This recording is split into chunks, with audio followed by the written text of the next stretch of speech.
Hoy quisiera compartir un tema que creo que es importante para todos aquellos que deseamos caminar con Dios, y aún para aquellos que no caminan con Dios también es importante este tema, porque estoy seguro que todos los presentes, de una forma o de otra, hemos pasado por momentos difíciles, complicados, momentos de estados anímicos alterados. Quizá de pronto puede haber momentos de alegría, momentos de esperanza, momentos de tranquilidad, de confianza, pero también puede haber momentos de abatimiento, momentos de tristeza, momentos de desánimo, momentos en los cuales la esperanza se va perdiendo. Y el día de hoy quisiera hablar acerca de un episodio en la vida de un hombre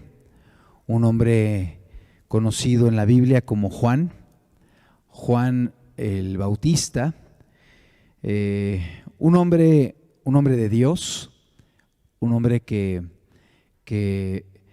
sin duda alguna tiene un papel muy importante en la historia de la revelación de Jesucristo en esta humanidad, la revelación del Mesías en esta tierra.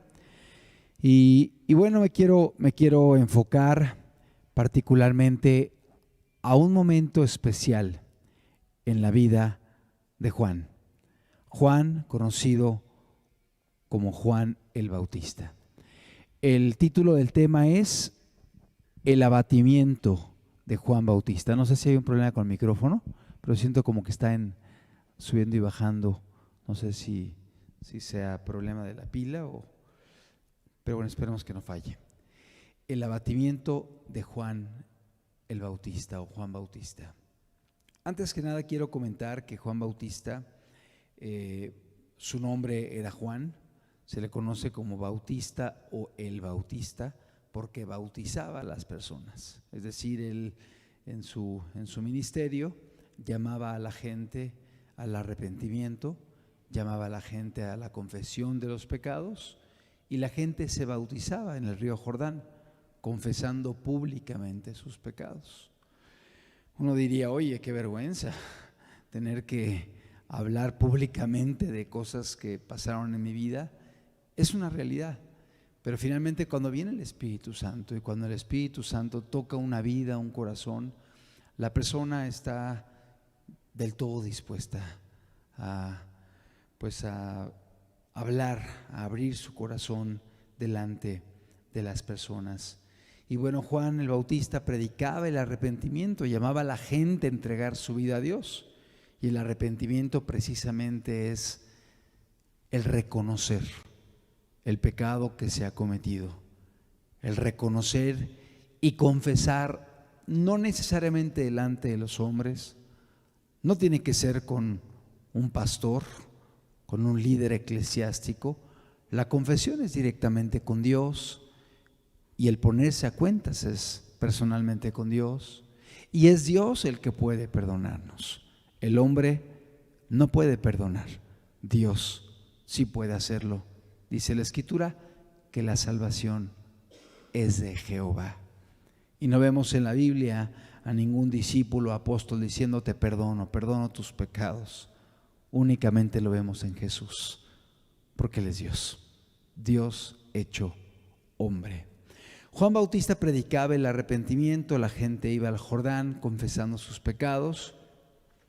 Juan Bautista fue un personaje muy especial. En primer lugar, he de decir que Juan Bautista era familiar de Jesús, era primo de Jesús. Juan Bautista nació 6 meses antes que Jesús, es decir, eran coetáneos o contemporáneos, eran de la misma época. ¿Qué más puedo decirte? Juan Bautista era hijo de Zacarías y de Elizabeth. Zacarías era un sacerdote, una persona que estaba dedicada a trabajar en la obra de Dios, en los sacrificios, en los rituales del pueblo de Israel. Y es cierto, había mucha apostasía en aquellas épocas, pero en particular Zacarías era un hombre temeroso de Dios. Era un hombre que caminaba en rectitud. Era un hombre que obedecía a Dios junto con su esposa Elizabeth. Ambos eran personas que temían al Señor, que obedecían a Dios, que caminaban de forma irreprensible. Así lo dice el autor del Evangelio de Lucas. Eran dos personas piadosas y Juan Bautista nació en este hogar y fue criado de una forma con principios, con valores, con educación obviamente apegada a la ley de Dios, a las Escrituras, y creció siendo formado, siendo educado en valores y en principios. Qué importante es que el día de hoy podamos darle el peso a la educación de nuestros hijos. Vivimos tiempos muy complicados y muy difíciles, donde hay mucha maldad, donde hay mucho pecado, donde hay mucha iniquidad, y aún en los círculos sociales, académicos, hay un bombardeo constante de ideologías que son contrarias a la palabra de Dios. Es algo lamentable, es algo triste, pero uno podría pegarle el grito en el cielo y decir: está pasando esto en ciertos círculos, pero en la familia estar permitiendo que sean bombardeados constantemente con ideologías, con maldad, con corrupción moral, y no hacer algo al respecto. Es decir, debemos ser cuidadosos, debemos guardar a nuestros hijos, debemos poner límites en su formación para que crezcan con principios, con valores, con hábitos, con disciplina y sobre todo con el conocimiento de Dios. Y esto aconteció en la vida de Juan Bautista. Es importante mencionar que fue tal la influencia de Dios en su vida que Juan Bautista fue lleno del Espíritu Santo antes de nacer. Fíjate qué hermoso, lo dice la palabra de Dios. Juan Bautista fue lleno del Espíritu Santo antes de nacer. Era un feto todavía. Y dice la Escritura que cuando la madre de Jesús tuvo un encuentro con la madre de Juan y ambas estaban embarazadas, o sea, ya venía Jesús en el vientre de María. Cuando llega María con Elizabeth, el bebé que estaba en el vientre de Elizabeth, o sea, Juan Bautista, saltó. Y dice la Biblia, y fue lleno del Espíritu Santo. Ahí estaba ya Jesús. Ahí estaba ya el Salvador del mundo. Y dice la Escritura que Juan Bautista fue lleno del Espíritu Santo desde el vientre de su madre, siendo todavía un feto. ¿Por qué lo subrayo esto? Porque la actual medicina ha ido cambiando y lo que antes no se permitía, que era abortar, porque era acabar con la vida de un ser humano, un cigoto, una célula viva que tiene todos los datos genéticos. Únicamente tiene que desarrollarse para ser un ser humano, pero ya tiene toda la información genética. Ya se sabe si es un XX o un XY. Ya es una célula viva. Pero con el paso del tiempo esto ha ido cambiando. Y el día de hoy hay lugares donde se permite quitarle la vida a un ser humano en el vientre de su madre antes de que nazca. Ya a los 8 meses y días. En el pasado no se permitía y después fue avanzando, primer trimestre, segundo trimestre y ahora ya hasta el tercer trimestre. Y es algo espantoso, porque si la madre pudiera ver lo que hay en su interior, quedaría impactada. Y aquí dice la Escritura que Juan el Bautista fue lleno del Espíritu Santo desde el vientre de su madre. Y si lees el Salmo 139, un salmo de David, habla del embrión y dice: mi embrión vieron tus ojos. O sea, habla de Dios ya considerando la vida embrionaria y conociendo al ser humano desde el vientre de su madre. Esto es lo que dice la Biblia. Obviamente lo que dice la sociedad va a ir cambiando, va a ir modificándose. Y el día de hoy se aceptan cosas aberrantes que en el pasado no se aceptaban. El día de hoy se aplauden cosas absurdas que hace 50 o 70 años no se permitían ni se aceptaban y aún se consideraban como patologías, como comportamientos antisociales y aún como enfermedades llamadas parafilias. Revisa documentos médicos del siglo pasado, 1950, 1960. Cosas que hoy se promueven en los círculos sociales, académicos, en los medios de comunicación, estaban consideradas parafilias. ¿Qué es una parafilia? Es una enfermedad, un trastorno sexual, con fundamento científico. El día de hoy, por ideología, ya se están permitiendo y promoviendo muchas cosas. Pero bueno, seguimos hablando de Juan Bautista. Fue lleno del Espíritu Santo aún desde el vientre de su madre.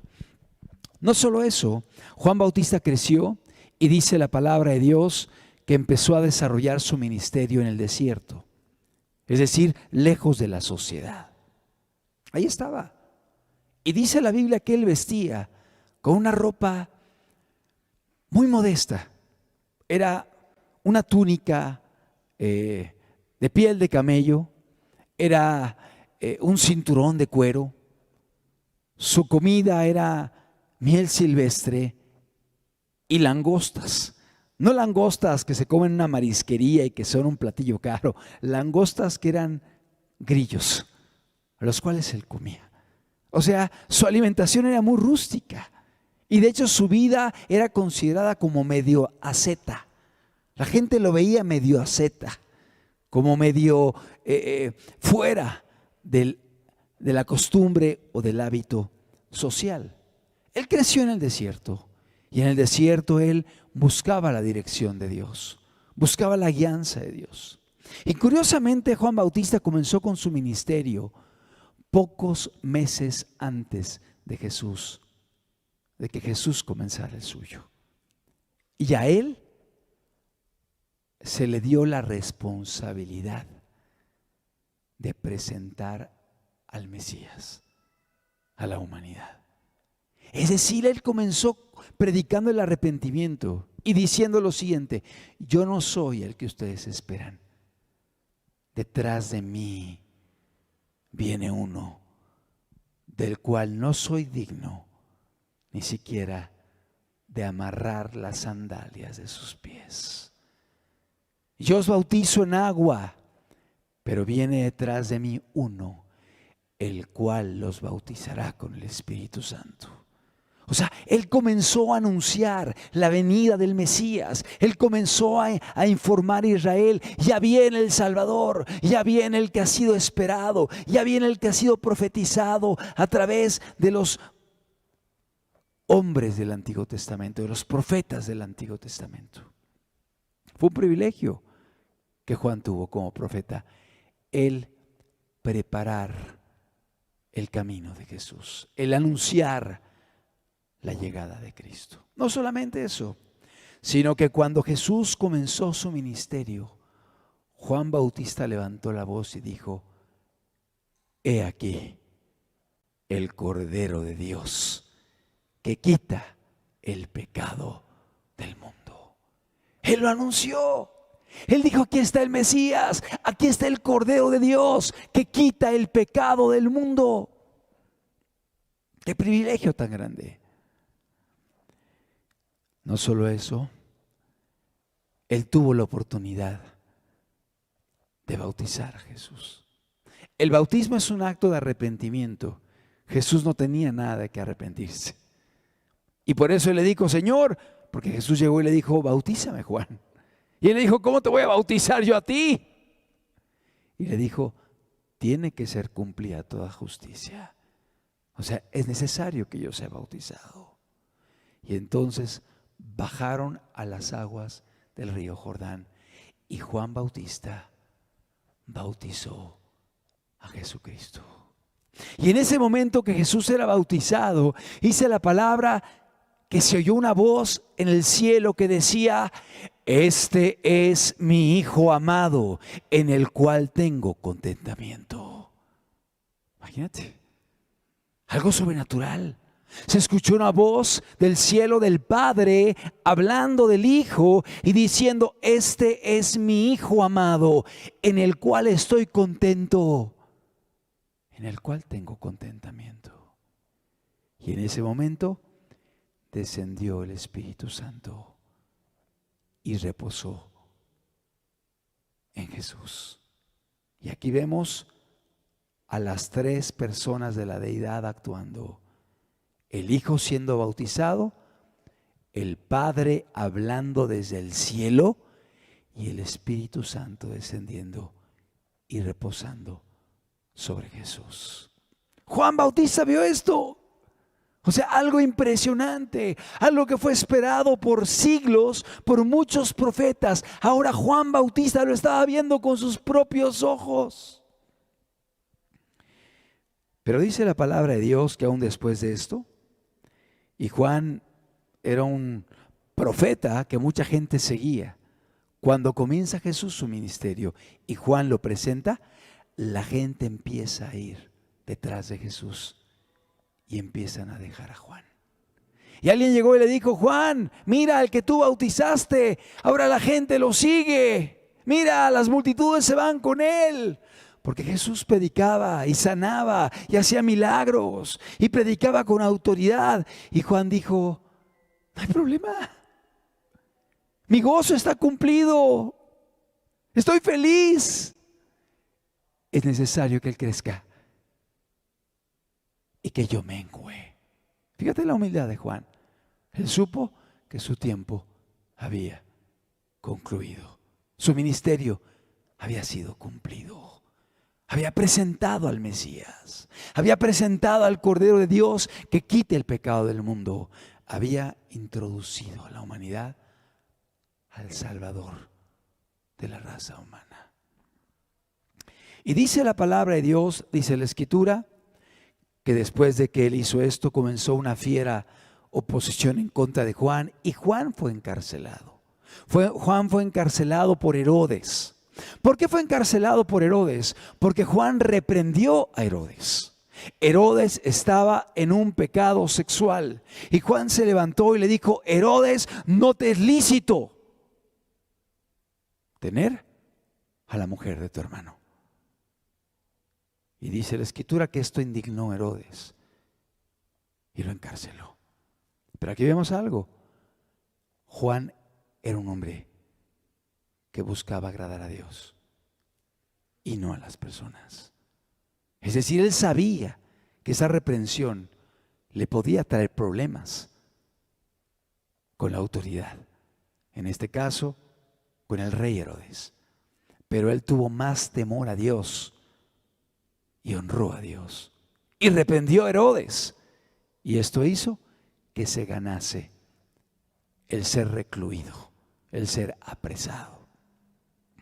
Estando en la prisión, no sabemos qué fue lo que él vivió, pero las prisiones en aquella época y particularmente las romanas eran muy crueles, eran muy difíciles.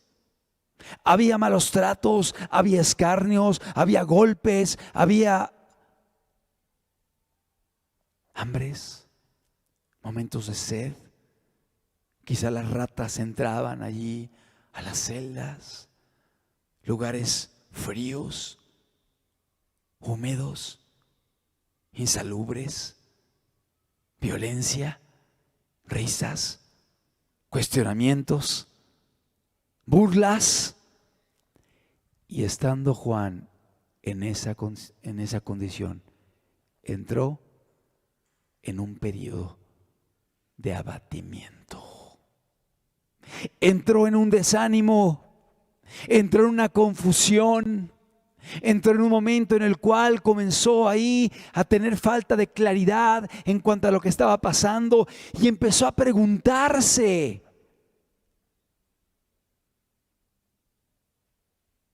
muchas cosas que para nosotros, como actores que vemos las cosas desde afuera, pudieran parecer muy sencillas.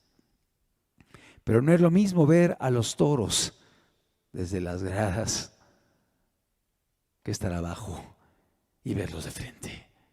Desde las gradas es fácil decir: ay, se equivocó, ay, una contradicción, ay, mira un error, ay, mira esto, ay, mira, yo hubiera hecho esto otro, ay, ¿cómo se le ocurre fallar? Pero cuando uno está abajo, las cosas son diferentes. Cuando uno está bajo la presión y en los momentos difíciles, es muy distinto. Y Juan estaba encarcelado. Sí, el que fue lleno del Espíritu Santo. Sí, el que introdujo al Mesías. Sí, el que dijo: he aquí el Cordero de Dios que quita el pecado del mundo. Sí, el que escuchó la voz del cielo que decía: este es mi Hijo amado en el cual tengo contentamiento. Sí, el que vio al Espíritu descender y reposar sobre Jesús. Ahora estaba abatido, estaba confundido y estaba pasando por momentos difíciles. Yo creo que todos los presentes hemos enfrentado momentos difíciles. Yo creo que todos los presentes hemos enfrentado momentos de desánimo, de confusión, donde no sabemos cómo responder, cómo actuar, cómo comportarnos. Y a lo mejor hemos pensado y hemos dicho: creo que no voy a salir de esta. Está muy complicado. Creo que llegó el momento.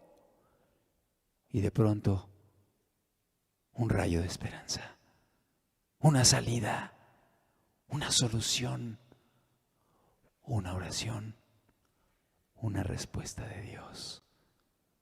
Todos hemos pasado por momentos difíciles y no fue la excepción en la vida de Juan el Bautista.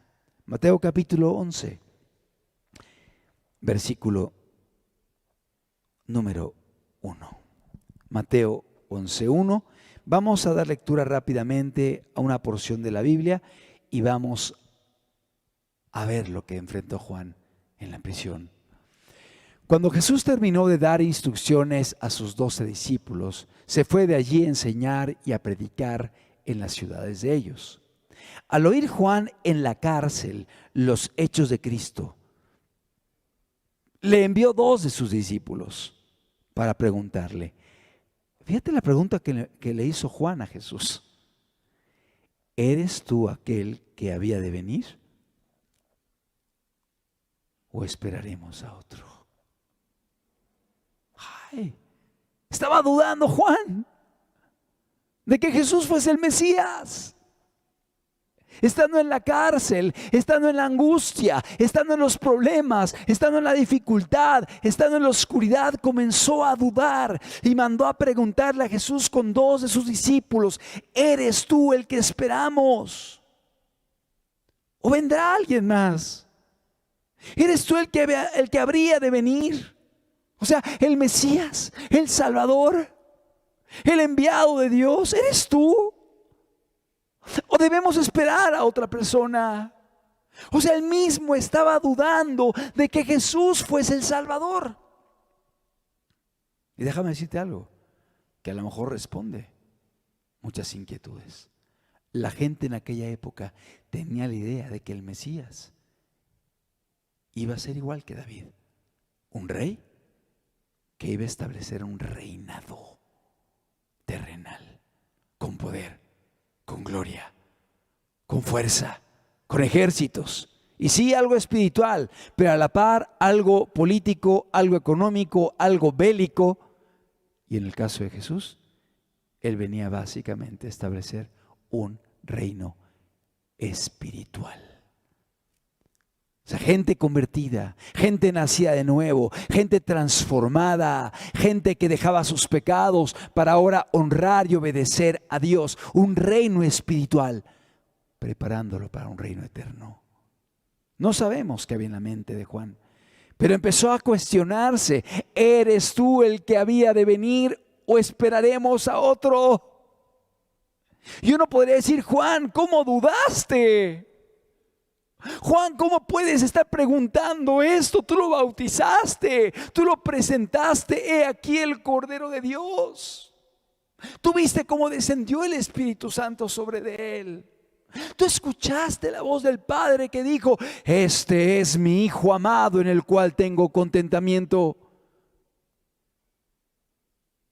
Tú que fuiste lleno del Espíritu Santo desde el vientre de tu madre. Y estaba dudando. ¿Y por qué lo enfatizo?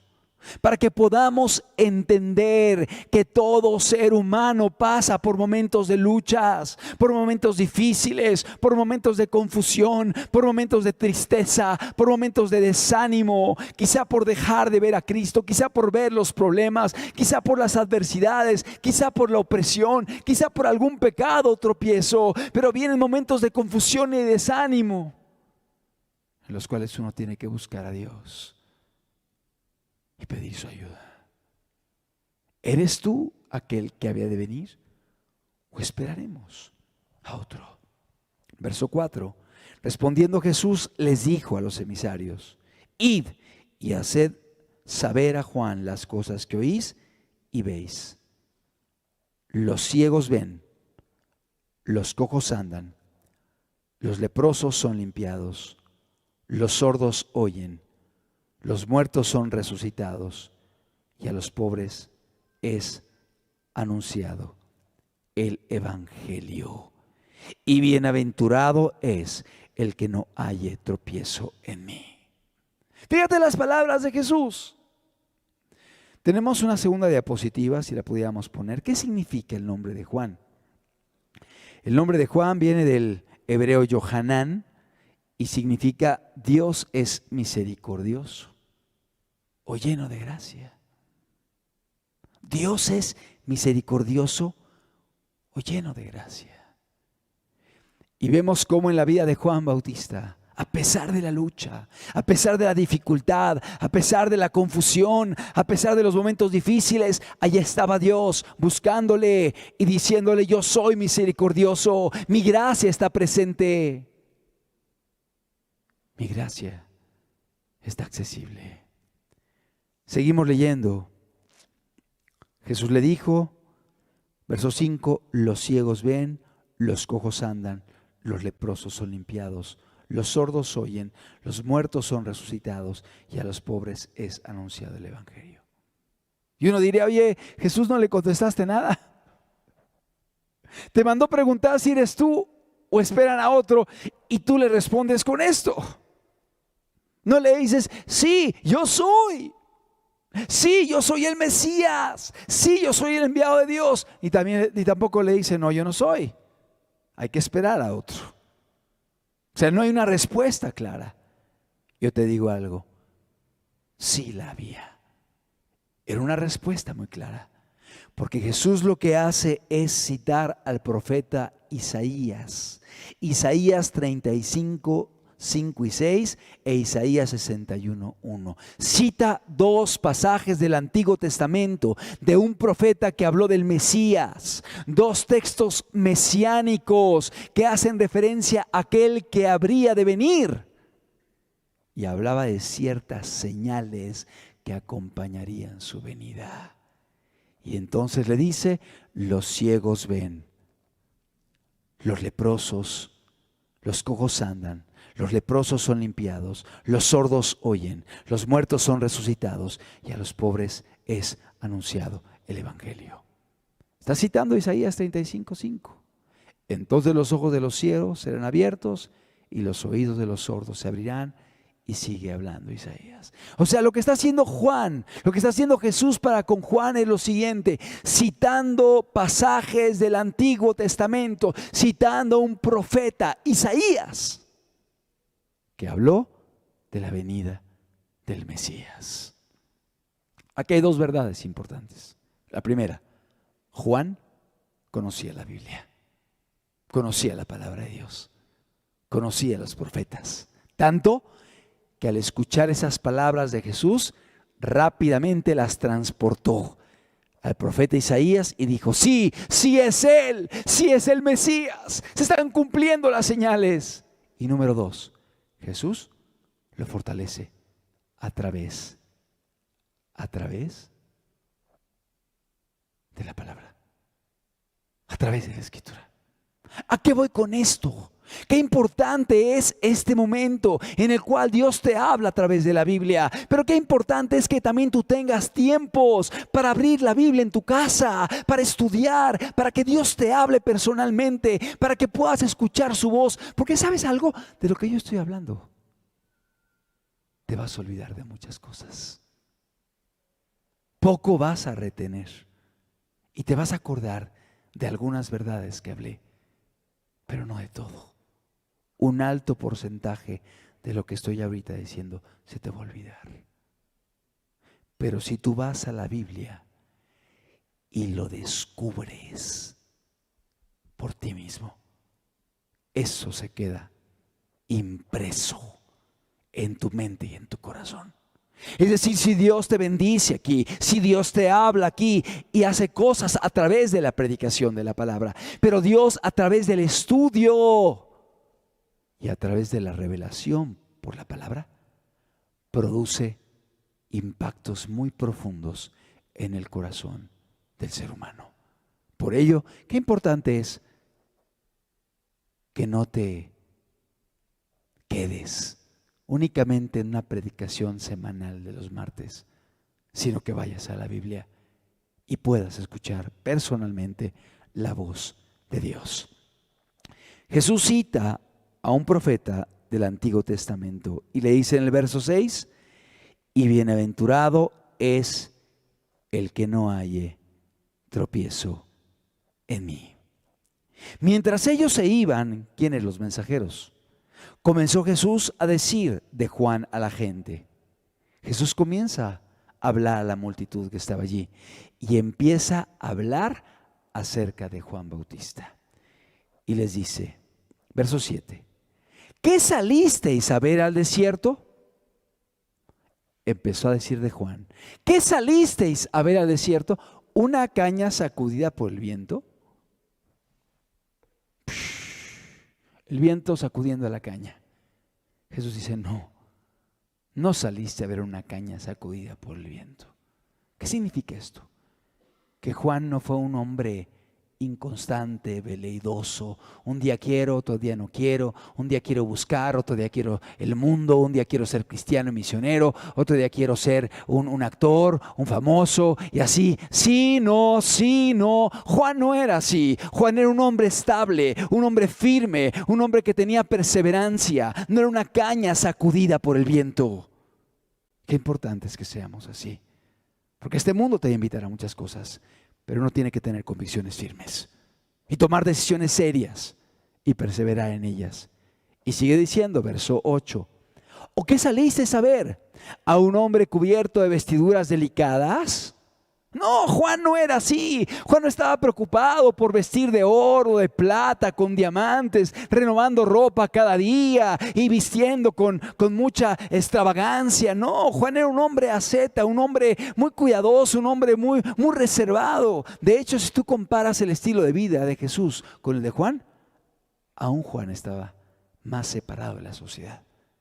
Estaba en el desierto, mientras que Jesús estaba en la sociedad y convivía. Iba a reuniones, predicaba la palabra. Y no que estuviera mal Jesús, sino que son dos estilos de vida diferentes. Y a veces se acontece. No todos son oreja, ni boca, ni ojos, ni brazo en el cuerpo de Cristo. Hay diferentes funciones. Pero vemos que Juan no estaba preocupado por vestiduras delicadas. No estaba buscando el poder, la fama, la belleza, la riqueza, la vanidad, el aplauso, el reconocimiento, las modas del mundo. No estaba preocupado por eso. Era un hombre preocupado por las cosas de Dios. He aquí, los que llevan vestiduras delicadas en las casas de los reyes están.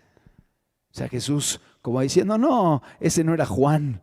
No era un vanidoso, no era una persona preocupada por lo terrenal, por lo pasajero. Él estaba preocupado por cosas más importantes y espirituales. Y dice, los que están enfocados en vestiduras delicadas, en las casas de los reyes están. Y no que esté mal arreglarse, no que esté mal el tener ropa y vestir a lo mejor decente para la actividad laboral y etcétera. No está mal eso, pero debemos tener cuidado, porque no puede llegar a excesos y acabar en afanes que nos saquen de la visión de caminar con Dios. Debemos ser prudentes, debemos ser modestos, debemos ser pudorosos en nuestra forma de presentarnos y de vestir. Seguimos leyendo Mateo 11:9. ¿Pero qué saliste a ver? ¿A un profeta?, pregunta Jesús. Y él confirma, sí, os digo, y más que profeta. O sea, ¿saliste a ver un profeta? Sí, sí era un profeta, dice Jesús, y más que un profeta. Y sigue diciendo, porque este es de quien está escrito: he aquí yo envío a mi mensajero delante de tu faz, el cual preparará tu camino delante de ti. O sea, Jesús vuelve a citar otro pasaje del Antiguo Testamento que se encuentra en Malaquías 3:1, no lo buscamos, pero está citando otra vez el Antiguo Testamento diciendo, Él es el que iba a presentar al Mesías, Él es el profeta que vino a introducir al Cordero de Dios que quita el pecado del mundo. Y sigue diciendo verso 11, de cierto os digo, entre los nacidos de mujer, entre los que nacen de mujer, no se ha levantado otro mayor que Juan el Bautista. Pero el más pequeño en el reino de los cielos, mayor es que él. ¡Qué aseveración! Son palabras de Jesús. Él está diciendo, de los nacidos de mujer, no hay mayor profeta que Juan. No hay otro mayor, él es profeta y más que un profeta. Y no hay mayor que Juan el Bautista. ¿Por qué lo pone así Jesús? Comparativamente con Daniel, con Ezequiel, Oseas, Joel, Amós, Abdías, Jonás, Miqueas y los profetas del Antiguo Testamento, mayores o menores. ¿Sabes por qué? Porque ellos hablaron del Mesías. Ellos hablaron del que había de venir. Juan lo introdujo. Juan lo vio. Juan observó los milagros. Juan convivió con él. Juan lo bautizó. Juan introdujo su ministerio. Por eso Jesús dice, es un privilegiado. Le tocó ser el profeta que le dio la bienvenida al Salvador del mundo a esta tierra. Pero el más pequeño en el reino de los cielos, mayor es que él. ¡Ah, caray! ¿Qué quiere decir con eso, Jesús? Te doy algunas interpretaciones que se han dado. La primera es la gente en el reino de los cielos, la gente que ya alcanzó la salvación, la gente que ya alcanzó la gloria, obviamente es más privilegiada que él. El más pequeño es más privilegiado que él, porque ya está en la gloria celestial. Y en el reino de los cielos también se puede referir a la gente que después de Juan Bautista pudo ver a Jesús crucificado, muerto, resucitado y el derramamiento del Espíritu Santo. Cosas que Juan Bautista no pudo ver, porque Juan Bautista fue asesinado antes de que Jesús diera su vida en la cruz. O sea, al poco tiempo de esto, Herodes mata a Juan Bautista y lo decapita. Si lees la historia, verás que Herodes le cortó la cabeza a Juan Bautista estando él en la prisión. O sea, de aquí a la muerte de Juan queda poco tiempo. Pero ¿qué está haciendo Jesús? Le está dando alimento espiritual, le está dando la palabra para animarlo, para fortalecerlo y para que él pueda estar en condiciones de poder enfrentar lo que le espera y lo que viene, para partir a la eternidad y estar eternamente con el Señor, para siempre. Por eso dice, el más pequeño en el reino de los cielos, mayor es que él, porque a él no le tocó, humanamente hablando, ni ver la muerte de Jesús, ni la crucifixión, ni su resurrección, ni el derramamiento del Espíritu Santo. Cosa que sí vieron muchos de los que estaban en ese tiempo y posterior. Seguimos leyendo. Desde los días de Juan el Bautista, está hablando Jesús, hasta ahora el reino de los cielos sufre violencia y los violentos lo arrebatan. Son palabras de Jesús y está diciendo, mira, se requiere tener un carácter firme, se requiere tener violencia, y no violencia de ser agresivo y andar golpeando a la gente, sino que para ser cristiano hay que ser valientes. Porque una persona pusilánime se deja llevar por el círculo social. Aquí toman, pues tomo. Aquí maldicen, maldigo. Aquí dicen, hablan sucio, hablo sucio. Aquí roban, pues le entro al robo. Aquí hacen esto, lo otro. Aquí son, y ahí van quedando bien con todo mundo porque tienen temor. Pero aquel que es cristiano tiene que ir obedeciendo a Dios y honrando a Dios independientemente del círculo en el cual esté. Dicen maldiciones, me mantengo hablando con cuidado y con respeto. Roban, me mantengo en pureza y en integridad. Golpean y son violentos, me mantengo no cayendo en lo que ellos caen. Es decir, un cristiano tiene que ir en contra de la corriente de este mundo. Y él sabe que está bien, él sabe, y la gente también lo sabe, porque tenemos una conciencia. Pero la gente es cobarde y se deja llevar por la presión social, se deja llevar por el impulso de la sociedad y no hacen lo que es correcto. Y para ser cristianos se requiere valentía, valor. Y por eso dice Jesús, desde los días de Juan Bautista hasta ahora, el reino de los cielos sufre violencia y los violentos lo arrebatan. Se requiere valor, se requiere convicción, se requiere firmeza para ser perseverante. Y aun si uno llegara a sucumbir en medio de una lucha y caer y cometer un error, se requiere valor para levantarse y para seguir adelante y para perseverar y para pedirle perdón a Dios y para reconocer que se ha fallado y para pedir perdón a los semejantes y para llegar al final y a la meta. Se requiere humildad y se requiere valor. Por eso Jesús habla así cuando se refiere a Juan. Sigo leyendo, verso 13.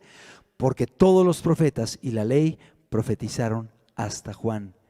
Y si queréis recibirlo, él es aquel Elías que había de venir. Y otra vez se refiere a varios pasajes del Antiguo Testamento, diciendo, él es el profeta que iba a preparar el camino. Verso 16. Mas ¿a quién compararé a esta generación?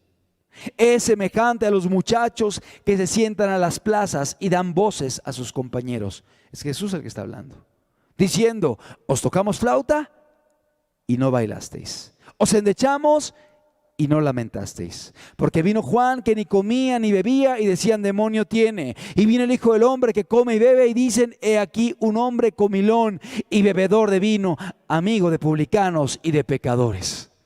Vamos a entender esta parte, estamos terminando. Jesús dice, cuando alguien no quiere caminar con Dios, todo va a ser excusa para no caminar. Si hace sol, porque hace sol. Y si llueve, porque llueve. Si hace frío, porque hace frío. Si hace calor, porque hace calor. O sea, siempre hay una excusa para no caminar con Dios. Siempre hay un pretexto. Y la persona se va a justificar y va a decir, es que es por esto, es por lo otro, es que mi familia, es que mi esposa, es que mis hijos, es que en el trabajo, es que el jefe, es que me provocaron. Siempre va a haber una excusa. Y está diciendo Jesús, mira, te tocamos flauta y no bailaste. Te endechamos y no lamentaste. O sea, ni en la felicidad ni en la tristeza. Y dice, porque vino Juan Bautista, que estaba en el desierto, que comía langostas, que comía miel, que vestía con piel de camello, que tenía una vida muy, muy reservada. Y decían, ay, demonio tiene. Y luego viene el Hijo del Hombre, el Mesías, el Salvador, que no vivía así, sino que estaba inmerso en la sociedad y que iba a un lugar y que iba a otro y que entraba a la casa de un publicano, no para practicar pecados, sino para predicar, para reprender. Pero se sentaba, comía con ellos, estaba cerca de los pecadores, comiendo con ellos, porque quería alcanzarlos, ganarlos, salvarlos. Pero la gente decía, ay, comilón y bebedor. O sea, ni una ni otra. Siempre había una excusa para no caminar con Dios. Siempre había un pretexto para no seguir adelante. Y esto acontece con la gente que está cerrada a buscar a Jesús. Amados, hagamos a un lado los pretextos, que podamos buscar a Dios. No estoy hablando de religión, no estoy hablando de cambiarte de grupo, estoy diciendo de buscar a Dios, de agradar a Dios, de obedecer su palabra. Esto no es una religión, es una relación personal con un Dios vivo, que dejó una ley, un mandamiento, para que tú puedas caminar en él, y que dio su vida por ti, que derramó su sangre por ti, que fue a la cruz del Calvario para pagar por tu deuda, para que tú tengas vida eterna y seas perdonado. Es decir, hagamos a un lado las excusas, hagamos a un lado los pretextos y podamos entender que la oportunidad que Dios nos da no tiene nada igual, es inigualable, no la merecíamos. Es como la de un hombre que está en un pantano ahogándose, y por más que se mueve y por más que patalea y mientras más intenta salir, más se hunde y más se hunde y más se hunde, y de repente hay una cuerda para que te tomes ella, y esa cuerda se llama Jesús, se llama el Evangelio, se llama la gracia de Dios. ¿Y qué es el Evangelio? Que si la persona se arrepiente y cree en Jesucristo, puede ser perdonado. Que si el hombre se arrepiente, independientemente de su vida pasada, de lo que haya hecho, si le pide perdón a Dios, si le confiesa sus pecados, si cambia su vida y cree en Jesús, entendiendo lo que Él hizo por nosotros en la cruz del Calvario, uno puede tomarse de aquella soga y ser sacado y vivir. Pero imagínate el que se está hundiendo y ve la soga y dice: ay, a ver si te acepto. Ay, estoy pensando, a ver si la tomo, a ver, ay, ya de pronto ya no hay fuerzas para tomarla. Oye, no la piensas dos veces. Es una gran oportunidad la que Dios nos da. Hay eternidad delante de nosotros. Pero hay un camino por el cual hay que caminar. Y ese camino se llama Jesús. Y es el que te hemos estado compartiendo. Juan Bautista murió, dio su vida, fue decapitado, pero terminó con la frente en alto, siendo justificado por Jesús mismo, diciendo: más que un profeta, mayor que cualquiera de los anteriores. No es un inconstante, no es una persona vanidosa. Es un hombre de Dios, y lo animó con su palabra, lo fortaleció. Y ¿sabes algo? Juan Bautista murió habiendo terminado con su misión y su llamado. Tú tienes una misión, tú tienes un llamado, hay un propósito para tu vida, que lo puedas cumplir, que podamos un día partir habiendo cumplido con esa misión y habiendo terminado con la frente en alto, preparados para partir a la eternidad. No por nuestras obras, sino por lo que hizo Cristo en la cruz del Calvario. Pero ¿sabes algo? Aquel que ha entendido el Evangelio y ha creído en Jesús va a tener muchas obras por el amor y la gratitud. Aquel que dio su vida por él y le brindó una oportunidad. Juan Bautista murió y tú y yo también vamos a partir. Que podamos hacerlo preparados, firmes, constantes y con los ojos puestos en la eternidad. ¿Por qué no cerramos nuestros ojos?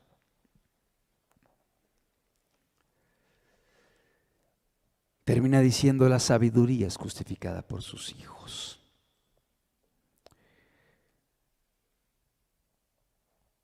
Qué importante es que trabajemos desde casa, con nuestra familia, con nuestros hijos, con nuestros padres, con nuestros hermanos. Allí comienza el cristianismo. Allí comienza la piedad. ¿De qué me sirve ser luz afuera y ser tinieblas al interior de mi hogar?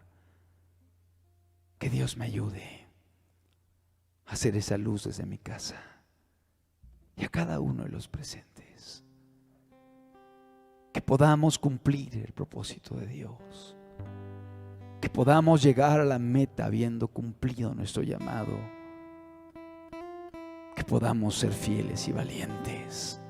Se buscan valientes. Se busca gente que tenga este carácter, porque son tiempos difíciles, son tiempos de ideologías perversas, son tiempos de modas inicuas, son tiempos de mucha carnalidad. Se buscan valientes que estén dispuestos a pararse por Cristo, por la verdad, a mantenerse fieles a sus convicciones, a no dejarse arrastrar. Y no solamente no dejarse arrastrar, sino estar valientes y dispuestos a abrir su boca y testificar de un Dios que está vivo y que transforma las vidas. Se requiere valor para hacer eso. Se requiere valor para decir no es cierto, no estoy de acuerdo. Se requiere valor para ir en contra de la corriente.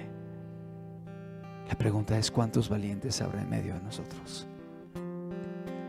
¿Cuántos valientes habrá que estén dispuestos a pararse y decir: Señor Jesús, yo quiero caminar contigo hasta el final y ser constante?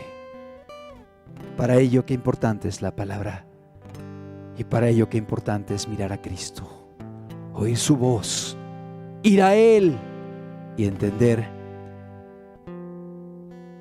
el mensaje que Él trajo, las buenas nuevas, la oportunidad del perdón de los pecados a través del arrepentimiento y a través de la fe en Cristo Jesús.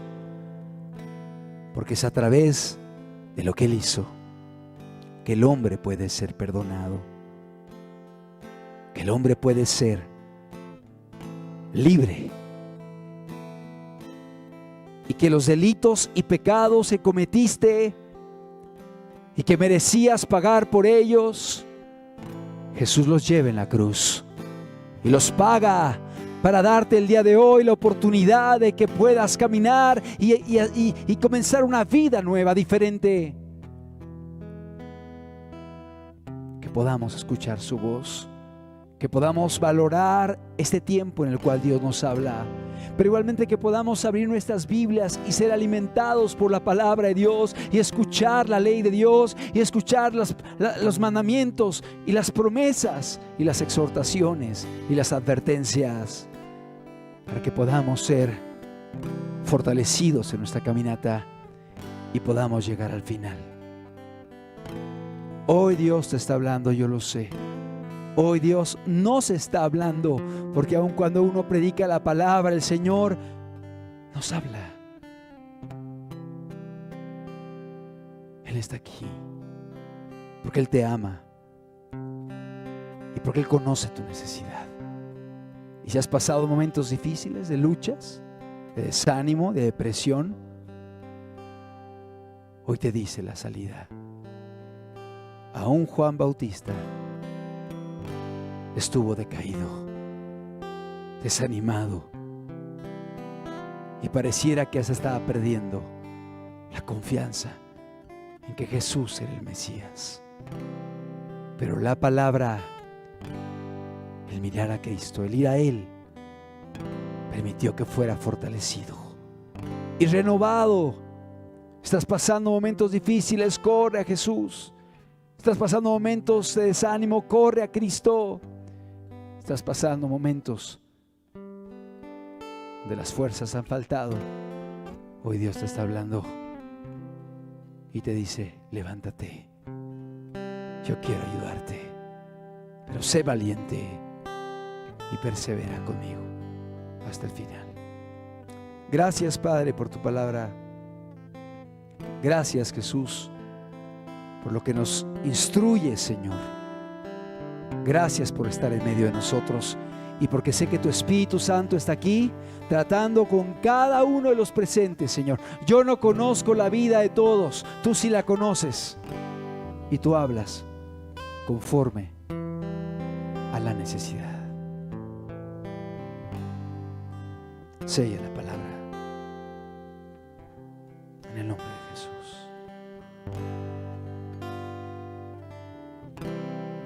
Yo quiero estar cerca de ti, Señor.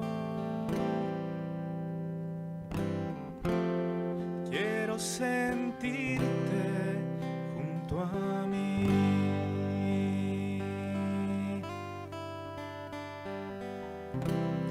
Yo quiero hacer tu voluntad, Señor.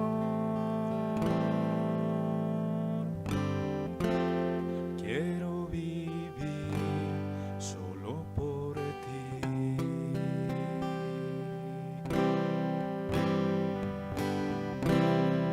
Yo quiero estar cerca de ti, Señor. Quiero sentirte junto a mí.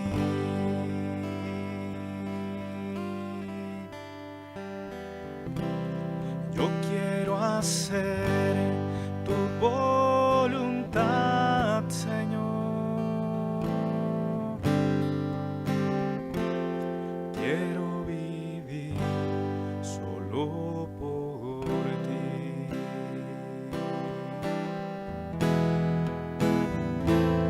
Dame poder para vivir. Dame poder para vencer. Dame poder.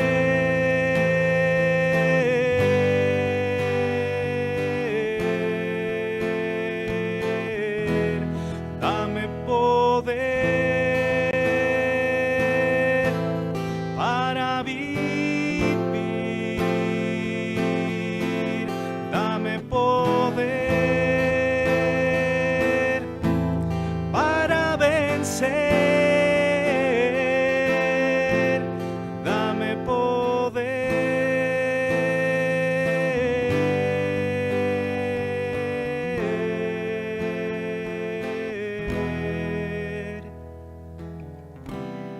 Yo quiero estar cerca de ti, Señor. Quiero sentirte junto a mí.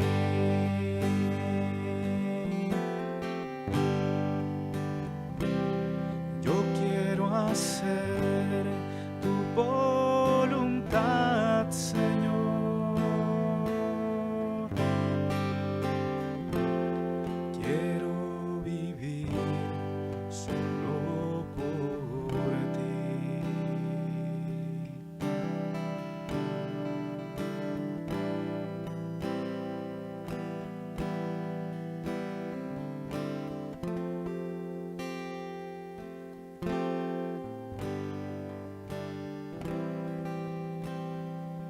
Gracias, Padre, por tu palabra. Gracias por lo que estás haciendo en las vidas, Señor. Gracias por tu presencia en medio de nosotros, por tu Espíritu. Que así como llenaste a Juan en el vientre de su madre, hoy sigues